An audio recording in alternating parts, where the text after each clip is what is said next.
Welcome to my blanket fort. It is securely guarded by stuffed animals and held up by a gerbil tank, some pillows, and my DVD case full of awesome movies. Let's go inside. This week we'll be talking about bad romance, healthy relationships, unhealthy relationships, what works and what doesn't in young adult fiction. One of my favorite books I've read recently is Ink Exchange by Melissa Marr. It's about a girl named Leslie who's basically supporting herself and her brother, who is a drug addict and has done absolutely horrific things to her. She decides to regain her control over her body by getting a tattoo. The tattoo she's chosen, come to find out, is actually the symbol of the dark fairy king Ariel. Through the ink in her skin, he's able to consume all of the negative energies and bad feelings in her body and use them to feed his starving fairy court. Niall, one of the Summer King's bodyguards, has always had a thing for Leslie, and when he finds out what has happened to her, he tries to help her and protect her from the Dark King, Ariel. Niall and Leslie start to fall for one another, but there's a complication. Niall is a Goncanag, which is a type of fairy whose touch is addictive to mortals, like drug addictive. So Leslie becomes Ariel's shadow girl, and he sucks all of the bad emotions out of her, leaving her feeling like she's high all the time.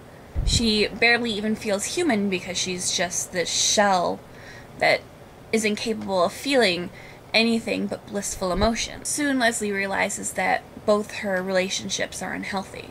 So on one hand, she's got Niall, whose touch is physically addictive, and on the other, she is addicted to Ariel, who has complete emotional control over her.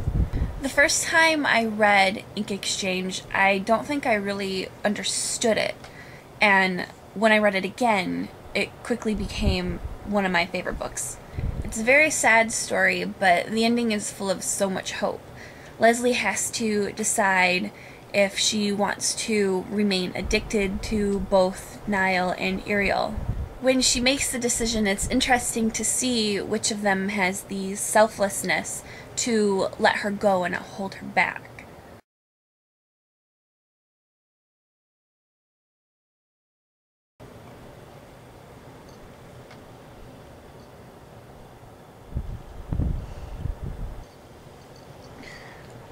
Look what came in the blanket fort!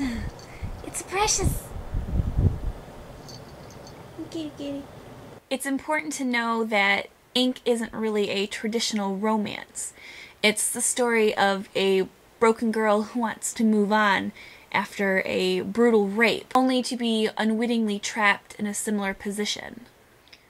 Ariel had complete control over Leslie's emotion, and even held her prisoner at one point to keep her safe. So how is holding someone against their will much better than rape? If you haven't read this book yet, you need to. It's a great example of bad romance done right. Hee hee hee. Kitties.